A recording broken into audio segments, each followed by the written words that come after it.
Hello. जैसा कुछ 3-4 महीने पहले हमने एसएसबी की एक डॉक्यूमेंट्री सीरीज़ देखी थी, वैसा ही इस वीडियो में हम देखेंगे कि सीएपीएफ एसी का जो फिज़िकल और मेडिकल होता है रिटर्न के बाद, उसका प्रोसेस क्या है उसे हम इस वीडियो में देखेंगे। तो ये 2022 का मेरा अपना एक्सपीरियंस है जो मैं आपके साथ साझा करने वाला हूँ। ये हुआ था एसएसबी गोरखपुर में। ये रीजन वाइज होता है, जैसे यूपी, बिहार और छत्तीसगढ़, एमपी, जो इधर के रीजन है मोस्टली उन्हें गोरखपुर मिल जाता है। जो नॉर्थ साइड के हैं हिमाचल, दिल्ली, उन्हें सीआईएसएफ नोएडा या आईटीबीपी नोएडा मिल जाता है। तो इस वीडियो में हम देखेंगे सीएपीएफ एसी का फिजिकल मेडिकल का एक्सपीरियंस जो कि हुआ था गोरखपुर में। सबसे पहले क्या होता है, सबसे पहले तो जर्नी होती है। तो रिपोर्टिंग 20 मार्च 2023 थी, तो 19 को जर्नी चालू हुई और ये स्टे मैंने किया था यहाँ पे आईआरसीटीसी की जो डॉर्मेट्री होती है, यहाँ पे सिर्फ एसी ही था। और जर्नी हुई 19 मार्च 2023 को। ये फ़ोटो मैंने लगाया है इसलिए क्योंकि कई लोगों को कन्फ्यूजन होता है कि डॉर्मेट्री आईआरसीटीसी की कैसी है। तो यहाँ पे ये इमेज है, ठीक ठाक सा है यार, आराम से रह सकते हैं 1 दिन के लिए, 2 दिन के लिए।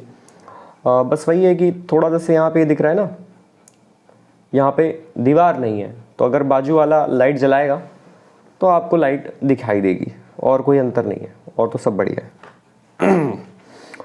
तो जर्नी और डॉर्मेट्री में फिर स्टे किया 19 तारीख को, और सुबह सुबह 20 तारीख को हमें पहुंचना था एसएसबी गोरखपुर। तो वहाँ से हम 3-4 लोगों ने ऑटो लिया और हम पहुँचे जहाँ बुलाया था। रिपोर्टिंग हुई 20 मार्च को रिपोर्टिंग थी। तो जाते ही सबसे पहले काम जो होता है वो यही है, डॉक्यूमेंट वेरिफिकेशन का। और ये जो सारे डॉक्यूमेंट्स हैं वो उसमें मेंशन होते हैं, वो चेक करते हैं क्या डॉक्यूमेंट है। एक तो एडमिट कार्ड जो पीईटी के लिए जो आपको आएगा कि भाई इतने तारीख को रिपोर्ट करना है। ये डैफ बड़ा इंपॉर्टेंट है, डैफ डिटेल्ड एप्लीकेशन फॉर्म। जब आपने ये भरा होगा तो उसका प्रिंट निकाल के ले जाना होता है। 10th, यहाँ पे 12th की ज़रूरत नहीं होती है पर अक्सर लोग ले जाते हैं। और ग्रेजुएशन, कास्ट सर्टिफिकेट अगर आपका है ओबीसी या फिर ईडब्ल्यूएस, एससी, एसटी, और 4 पासपोर्ट साइज़ फ़ोटो। तो यहाँ पे सबसे पहले हमारा हुआ डॉक्यूमेंट वेरिफिकेशन, और इसकी हमें एक फ़ोटोकॉपी भी देनी पड़ी, एक फ़ोटोकॉपी सेल्फ अटेस्टेड। बस उसमें ऐसा अपना साइन करना होता है। ऐसे साइन, मैं साइन दिखाऊंगा नहीं, बैंक का पैसा ऐसा ना लूट ले कोई, है ना। और साथ में इसके बाद वो आपको देंगे एक, खुद ही वो एक बुकलेट सा देते हैं। ये इसी कलर का देते हैं शायद, इसलिए मैंने यही कलर रखा है। एक ऐसा आपको खुद ही वो एक बुकलेट दे देंगे, है ना। इसमें आपको कुछ नहीं करना है, नाम, रोल नंबर और 2-3 चीज़ें फिल करनी है। बाकी इस बुकलेट में कई पेजेस हैं जो उनके काम का है। जब आपका फिजिकल का इवेंट होगा तो उसमें आपका कौन सा क्लियर हुआ, कौन सा नहीं क्लियर हुआ, वो ऑटोमेटिक भरते रहेंगे, हमें उसका कोई काम नहीं है। तो यानी कि सबसे पहले हमारा हो चुका है डॉक्यूमेंट वेरिफिकेशन, और उसके बाद हमारा होता है पीएसटी। ये 2 पार्ट में है। पहला फिजिकल स्टैंडर्ड टेस्ट और उसके साथ है फिजिकल एफिशिएंसी टेस्ट। पीएसटी में सिंपली स्टैंडर्ड चेक करते हैं कि हाइट, वेट और चेस्ट जितना चाहिए उतना है या नहीं। उसके बाद मूव करते हैं पीईटी के लिए, जिसमें हमारे 4 इवेंट हैं। तो हाइट, वेट, चेस्ट में कोई बाहर नहीं हुआ। हाँ, कोई लीनियंसी चेस्ट में नहीं होती है क्योंकि चेस्ट में हमें एक्सपेंशन दिखाना है। मिनिमम होता है 81 सेंटीमीटर और आपको 5 सेंटीमीटर का एक्सपेंशन करना है। तो अगर मान लीजिए आपकी मिनिमम मतलब बिना फुलाए हुए चेस्ट आपकी मान लेते हैं 90 है, तो यानी आपको कितना चाहिए, 90 से 95 आपका हो जाना चाहिए। 5 सेंटीमीटर आपको एक्सपेंड करके वहाँ पे दिखाना है। तो लीनियंसी नहीं होती है, लेकिन वो पूरी हेल्प करते हैं आपको कि भाई फुलाओ, नीचे करो, पुशअप मार लो, ताकि किसी भी तरीके से आपका 5 सेंटीमीटर का एक्सपेंशन हो जाए। कई लोगों का नहीं होता है, जिसमें मैं भी शामिल था, लेकिन जो वहाँ कमांडेंट थे वो बड़े अच्छे थे, उन्होंने थोड़ी एक्सरसाइज वगैरह कराई और मेरा भी 5 सेंटीमीटर का एक्सपेंशन हो गया। उसके बाद अगर हम ये देख लें, हाइट मिनिमम मेन के लिए कितना चाहिए, मेन के लिए चाहिए 165 और वुमेन के लिए है 157। वेट मिनिमम है 50 kg for main and 46 kg for women. Chest women के लिए नहीं है, सिर्फ मैन के लिए है। 81 से 5 प्लस, 81 मिनिमम है, 5 एक्सपेंशन। तो हमसे पहले वाले दिन में तो कई लोग बाहर होते थे चेस्ट में, कुछ हाइट में, लेकिन हमारे यहाँ कोई बाहर नहीं हुआ। तो 28 लोग रिपोर्ट किए थे और 28 में 28 ने PST ठीक था सभी का स्टैंडर्ड, और हम सब चले अगले टेस्ट की ओर जो कि था PET यानी कि फिजिकल एफिशिएंसी टेस्ट। उसमें सबसे पहले हमारा होता है 100 मीटर। मैन के लिए कितना चाहिए, अगर मैं यहाँ मैन लिख दूँ या वुमेन लिख दूँ, मैन के लिए चाहिए 16 सेकेंड, वुमेन के लिए 18 सेकेंड। अभी हम मैन को ही कंसिडर करके चलते हैं। और तो 100 मीटर रेस हुई, उसके बाद हुआ हमारा 800 मीटर। इसमें हमें टाइम मिलता है 3:45। एक बंदा हमारा यहाँ आउट हो गया, एक बंदा हमारे यहाँ आउट हो गया। लॉन्ग जंप में 3 चांस मिलते हैं। 3.5 मीटर हमें क्रॉस करना होता है। वुमेन के लिए 3 मीटर ही होता है, और वुमेन के लिए 800 मीटर होता है 4:45, 1 मिनट एक्स्ट्रा होता है। शॉर्टपुट वुमेन में नहीं होता, मेन में होता है। 4.5 मीटर फेंकना होता है दूर। 7.26 kg की एक बॉल होती है, ऐसा स्फेरिकल बॉल। 7.26 यहाँ पे लिखा है। तो एक यहाँ आउट हुआ, एक यहाँ आउट हुआ और 2 यहाँ पे आउट हो गए, तो टोटल 4 लोग आउट हो गए। और फिर से वही बात, कोई लीनियंसी नहीं है कि 16 सेकंड का 17 सेकंड वो टाइम दे देंगे। 16 सेकंड होता है तो वो रोप उड़ जाती है और जो आउट है वो आउट है। लॉन्ग जंप में एक बंदे को चोट लगा था, तो उसने कहा कि सर चौथा चांस दे दो। सो दे डिनाइड। उन्होंने बोला कि तुम्हें टाइम चाहिए, टाइम ले लो अपने अटेम्प्ट के लिए, लेकिन एक्स्ट्रा चांस नहीं मिलेंगे। तो कोई ऐसी खास लीनियंसी नहीं है, लेकिन हाँ पूरी तरीके से स्टाफ हेल्प कर रहा था, मोटिवेट कर रहा था, और कह रहा था कि भाई अगर किसी को दिक्कत है तो ले लो, थोड़ा टाइम तुम एक्स्ट्रा ले लो, मतलब वेट कर लो, उसके बाद अगला जंप लेना। और उसके बाद shot put is the easiest event and long jump is the mother of the event. खाली यही इवेंट है, बाकी और कोई आउट होने वाली चीज़ ही नहीं है, और ये सबसे ईजिएस्ट है। तो यहाँ पे ये वाला वही शेड है जिस शेड में आपने डॉक्यूमेंट वेरिफिकेशन कराया था। मैं आपको वो ग्राउंड दिखा देता हूँ।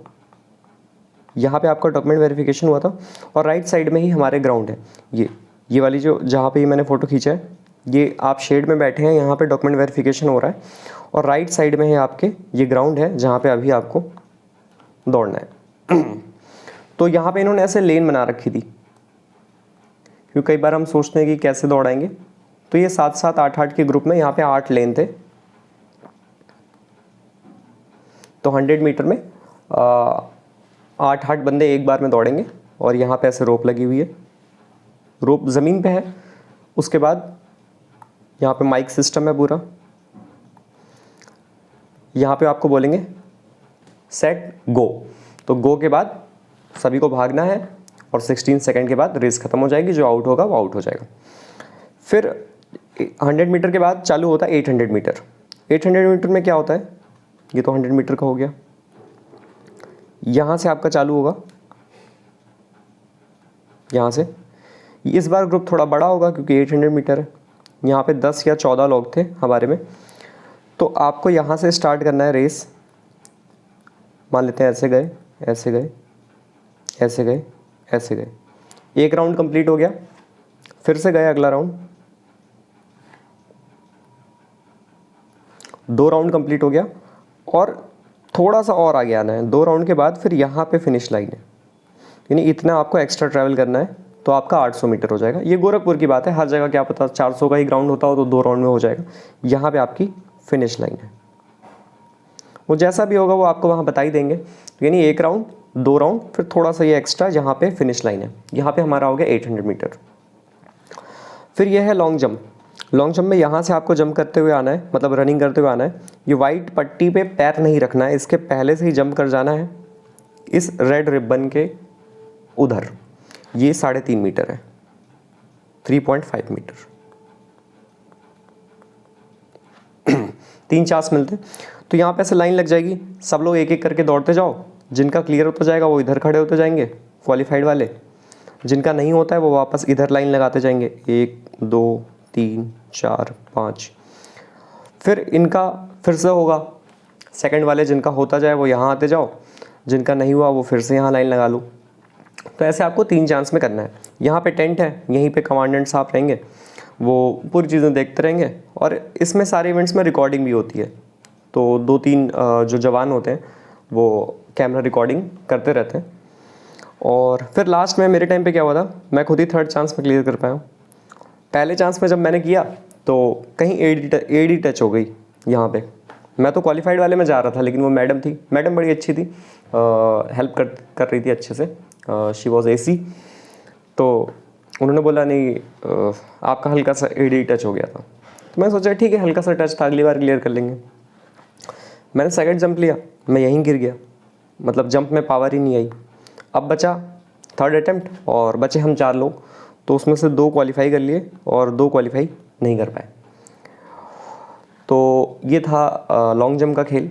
उसके बाद शॉटपुट बहुत ही ईजी इवेंट जो है, यहाँ आपको इसमें आना है और इस सेक्टर के अंदर फेंकना होता है, यहाँ से 4.5 मीटर, यहाँ से 4.5 ऐसे यहाँ पे ऐसे लगा होगा। एक एक्स्ट्रा भी वो लोग लगा देते हैं कि उसको ध्यान में रख के फेंको, ताकि इसके तो पार चला ही जाए। बहुत ईजी इवेंट है, हर कोई फेंक लेता है। यहाँ से आपको फेंकना है, बस इसके पार पैर नहीं क्रॉस करना है। कुछ लोग इसमें भी फाउल कर देते हैं और आउट हो जाते हैं। तो ये 4 इवेंट था। तो टोटल हमारे 24 में से अगर हम स्टैट्स देखें, 28 रिपोर्ट की, 4 डिस्क्वालीफाई हो गए, लॉन्ग जंप में 2 और बाकी 1-1। 24 लोग क्वालिफाई किए और अब उनका होगा मेडिकल्स। तो हाँ, इसके बाद फिर सबको एक पर्चा दिया गया कि पीएसटी पीईटी जिन्होंने क्लियर कर दिया उनको यहाँ क्वालिफाइड लिखा हुआ है, और जो नहीं किया उनको नॉट क्वालिफाइड लिखा हुआ है। फिर इसे लेकर फिर हम बस में गए और अब हमें जाना था मेडिकल्स के लिए। हमारा सिर्फ आज एक ही चीज़ होना था, वो है चेस्ट एक्सरे, और बाकी का जो मेडिकल का प्रोसेस है वो अगले दिन होता है। तो यहाँ पे हमें ब्रीफिंग दी गई कि कल आपका ब्लड और यूरिन होगा और सुबह आपको इतने बजे यहाँ पे आना है, और अभी हम आपको लेके जा रहे हैं चेस्ट का एक्सरे कराने। ये प्राइवेट हॉस्पिटल है, बाहर हॉस्पिटल में लेके गए थे। फिर वहाँ से उन्होंने हमें स्टेशन वहाँ से पास ही है, तो स्टेशन जिनको जाना था वो छोड़ दिया। जिन्हें खुद ही जाना है वो यहाँ पे एक्सरे करा के खुद ही निकल सकते हो। आप मान लो कहीं और आपने रूम लिया है तो आप जा सकते हो, एक्सरे के बाद खुद ही चले जाओ। तो यहाँ पे हमारा डे 1 ख़त्म होता है। तो यहाँ हम इस बस में मेडिकल्स के लिए गए, और ये हॉस्पिटल है, मतलब ये हॉस्पिटल से बाहर खींची गई इमेज है, मतलब हॉस्पिटल यहाँ कहीं है, समझ लो। और हॉस्पिटल के ऐसे बालकनी, मतलब मेन डोर से बाहर निकल के सामने से ऐसे मैंने खींचा है, तो ये समझ रहे हो ना यार, हॉस्पिटल के बाहर का व्यू, आउटसाइड हॉस्पिटल। हॉस्पिटल का नाम बता दूं, कोई सेटिंग ना कर लो। फिर डे 2 में हमें बुलाया गया अगले दिन मेडिकल प्रोसेस के लिए, जहाँ पे हमारे बाकी सारे टेस्ट होने हैं। तो 7:30 पे हमें रिपोर्ट करना था। तो अगली वीडियो में हम देखेंगे मेडिकल के पूरे प्रोसेस को, और यही था मेरा एक्सपीरियंस। बाकी मैं अगर अपनी तरफ से कुछ बताना चाहूँ इस पीईटी के लिए, तो आपको इसकी प्रैक्टिस अच्छे से करके जाना चाहिए। और थोड़ा बहुत ज़्यादा टफ नहीं है, लेकिन लॉन्ग जंप की प्रैक्टिस की ज़रूरत है। बिना लॉन्ग जंप की प्रैक्टिस की नहीं किया जा सकता। और बहुत लोग कहेंगे कि ये बहुत इजी है, फालतू में परेशान हो रहे हो, लेकिन ये सभी के लिए इजी है, बस उनके लिए टफ है जिनका रिटन क्लियर हो गया है। मान लेते हैं जिनका रिटन क्लियर हो गया है और जिनका भी ये पीईटी होना है उनके लिए टफ है, बाकी सभी के लिए इजी है। रिटन आपने क्वालिफाई कर लिया, सामने आपके पास पीईटी है, तो ये आपके लिए टफ है और आपको इसकी प्रैक्टिस करनी चाहिए। रनिंग 20-25 दिन प्रैक्टिस कर लेंगे तो हो जाएगा। बाकी और सभी दुनिया वालों के लिए इजी है। जिनका रिटन क्वालिफाई नहीं हुआ वो आपको यही कहेंगे बहुत इजी है, या फिर जिनका रिटन हो गया, जिन्होंने पीईटी क्वालिफाई कर लिया है, अब भी वो बोल सकता है आपको कि भाई इजी है। लेकिन अगर आप इस मिड फेज़ में हैं तो आपको ये इजी नहीं मानना चाहिए। आपको लॉन्ग जंप की प्रैक्टिस करनी चाहिए और 800 मीटर की भी प्रैक्टिस करनी चाहिए, क्योंकि कई लोग बीच में रुक जाते हैं। सो ये था मेरा फिज़िकल का एक्सपीरियंस CAPF AC 2022, और थैंक यू।